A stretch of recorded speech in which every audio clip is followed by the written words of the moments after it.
Hello and welcome to the 1/106th of a second photography podcast. I'm now in full lockdown mode due to the coronavirus, so I've been working at home now for about a week and a half. I'm still sane, I hope, although time will tell, and it means I haven't been able to get out and do much photography. And like everyone who creates content, things need to change. And people need to think about how they create the content when they can't go out and do what they do. So fashion, portrait and street photographer can't interact with people. Landscape photographer is a bit different, but I'm a fashion, portrait and street photographer, which does mean I'm a bit limited. I'm still thinking about how to do YouTube videos, and there are a few things in the bag that I can do. But things like, there's only so many product reviews I can do and things like that before we get to a point where just needlessly doing things. With that in mind, before the coronavirus outbreak, I did decide I wanted to record more of my YouTube footage in 4K because I'm quite happy with what I get out of my Canon DSLR, and again it's a basic Canon DSLR that I've done most of my filming on YouTube with. It's a Canon 200D SL2, I think it might be called in other non-UK territories, and I bought it quite cheap. I bought it from Toby Deals. I did an episode about my experience going through Toby Deals and I was more than happy with them, to sum up that episode. But what I liked about it was it had a flip screen, it had a mic input, like all Canon DSLRs seem to have, had a mic input, and it had the Canon's really good autofocus. So if I put it in f8 and I fix the shutter speed so it's double the reciprocal of the frame rate, then the autofocus is very good. Most things are in focus and I can do my YouTube stuff really well. And I'm pleased with the image I get out of the camera in 1080p. However, once I've edited it and I upload it to YouTube, it doesn't look as good as I thought it would. And I think the reason being is it doesn't have a high enough bitrate. So I thought long and hard about how I can improve this because I'm happy with my output. A lot of people say it's not the best YouTube output of everyone, but I'm not a professional. I do it the way I want to, and I do it quickly. I don't have a week where I can spend recording a video and editing a video. I have a couple of hours at the weekend. So for what I do, I'm quite happy, but it's a bit disheartening when you watch it back on YouTube to do the subtitles and do other things and you think, oh, that doesn't look as good as I thought it would. It doesn't look as good as it did on my iPad. It doesn't look as good as it did when I watched it on the telly to check it before uploading it. And like I say, the reason is I think it's a low bit rate. It's not like the lowest bit rate, but I suspect I'm getting about 30 megabits per second. So really, with YouTube compression, I want higher megabits per second. And I thought about how I can up this and how I can do things. I thought generally about my YouTube stuff. And I came to the conclusion that I like camcorders. And then I thought, I like camcorders. And it's almost like camcorders have not become a dirty word, but they're so far out of fashion, they're so far out of vogue that they almost are a strange thing now. So a while ago, I did have a camcorder and it outputted at 50 megabits per second, but it didn't look as good as my Canon, which had a lower bit rate. It didn't look as good. Now, for quite a lot of what I do, I don't need a shallow depth of field. DSLRs, full frame, APS-C, small sensor, whatever, they're all quite good. Cameras that are predominantly stills cameras are very good at shallow depth of field. Even on something like an RX100, you can get a good shallow depth of field. But like I said at the start of the episode, I'm generally setting things on f8 so that I'm not having a focus problem. Because the problem is if you record things at f2.8, f2, it's very easy for things to be blurred. And while Canon's autofocus is very good and will probably track and keep things in focus, it's not as reliable and it will miss focus slightly. And it will be more pronounced at a shallower depth of field than a high depth of field. And the style of videos I do, sort of top down looking at things and product reviews and unboxings and things like that, a higher depth of field is more suited. So I was thinking I really don't really need a DSLR. I need a mic input, really. I want good autofocus and I want something where I just have to set the shutter speed and everything else is automatic. Oh, and I want good stabilization as well for when I'm out and about. And I know that's an irony to talk about at the moment, being out and about and filming stuff. And I did think, but all these things are in a camcorder. They have high bit rates. They're 4K and they have 4K without limit on recording and stuff. And the more I thought about it, the more I thought I want a camcorder for YouTube videos. And no camera is perfect. I've said that all along, but I think a camcorder might be suited. So I looked at them, and the problem, you really want to try them out and look at the bit rate, and I researched the bit rate and stuff. And again, I remember back to the Sony camcorder I had, that had a high bit rate. Just something was stopping the image looking really good.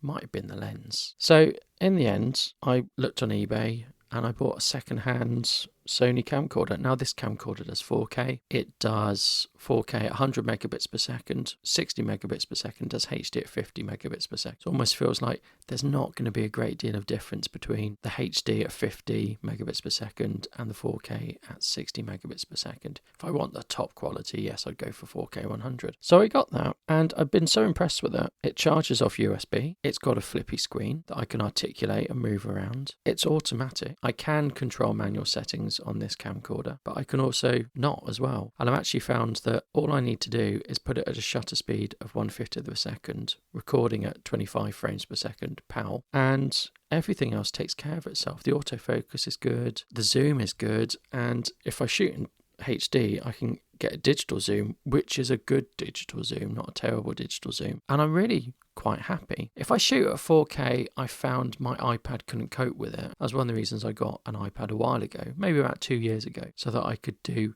prompt video editing. So I found with my latest video, I've had to go back to my PC, and that's a fairly torturous process because I'm so used to doing things on the iPad using LumaFusion. It's quick, and videos are exported in under 2 minutes.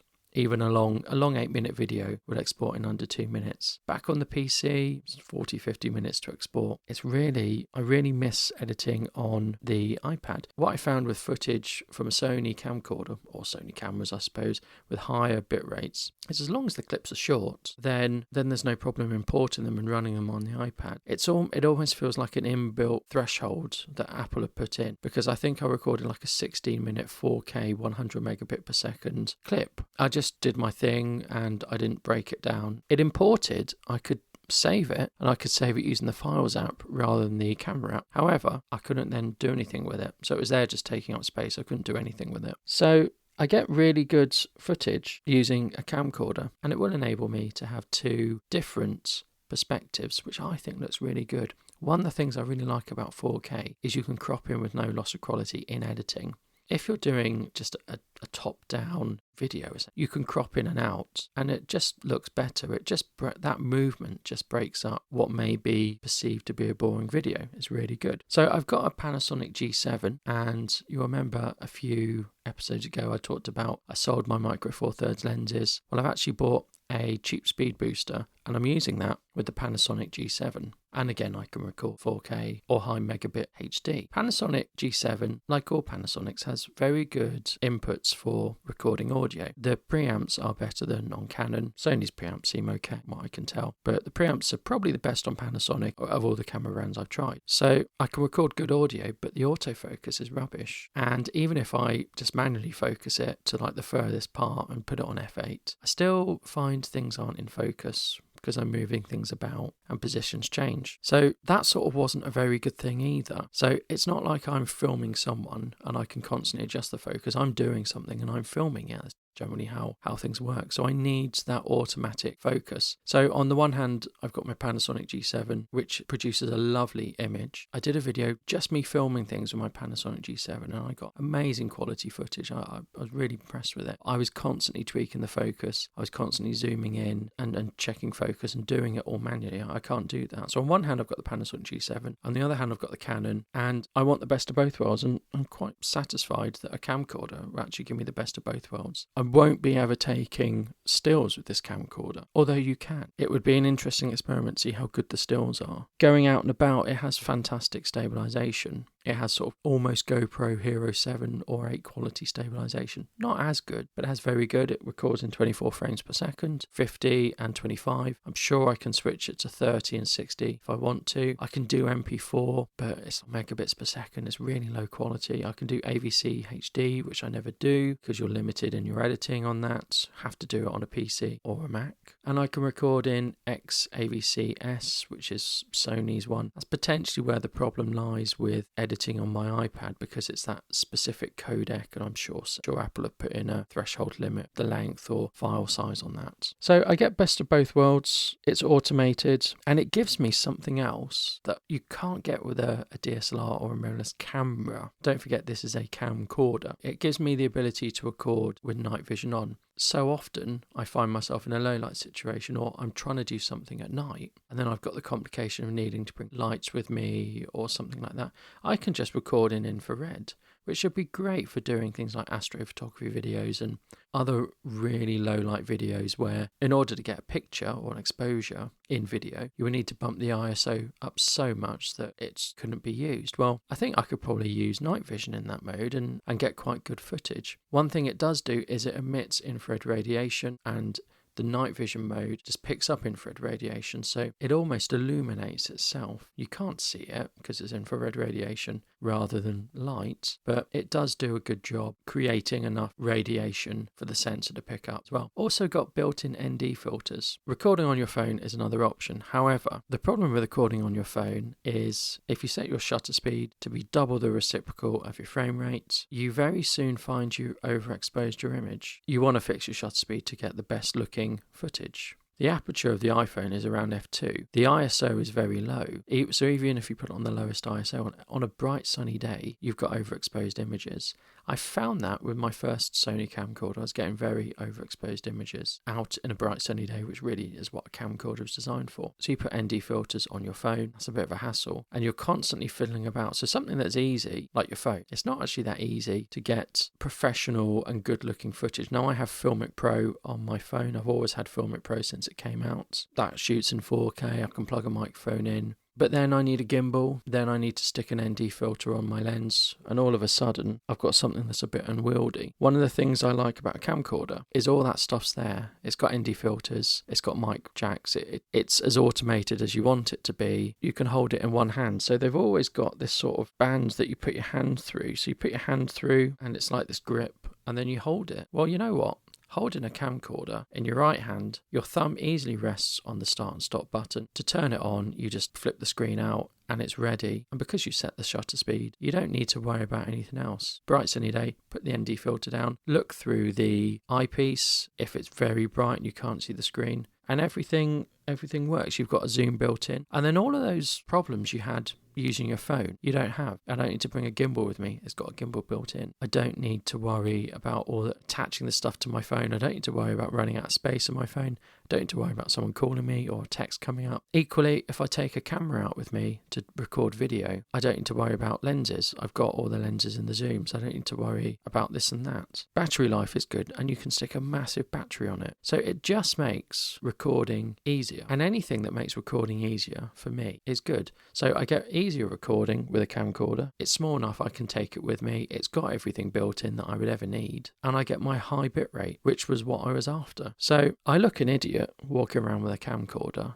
I think anyone does. They look like a dad at a soccer match or a football match. So I had this sudden realization while I was lining up things to film for my YouTube channel that I actually like camcorders. And then I had this realization that camcorders are a bit out of vogue, a bit out of fashion. I mean, they still make them. So someone's buying them. Someone like me who's bought 2 camcorders in his life. I even saw on iPhoneographers a review of essentially the same thing as a camcorder. It was this mount to put your phone in, and you can attach lenses and lens hoods, and you've got this big magnifying glass on it so you can see your screen better even in bright sunlight. And you've got this right-handed grip, and it just turns your phone into a camcorder essentially. But it cost almost as much as a camcorder. It just seemed ridiculous. Things are going to be different because of the coronavirus. Our lives are different. Content creation is now going to be different. I'm going to be thinking of things that I can do without having to go out, and experiences I can talk about without having to go out, because I see for the next 3 months I won't be going out. I won't be doing photography. I will be doing some photography, but it will be photography based in my shed or based in the house or other things. I suppose I'm just saying, bear with me. I'm not going to do things for the sake of it, but equally I'm going to try and keep the podcast going in what is a difficult situation, and a situation where it might be quite easy to get a bit of content creator's block, but we'll see. Don't forget to leave a review on iTunes, because I would really appreciate it. It would help get my show out there more, help more people to listen to it. Thank you. Goodbye.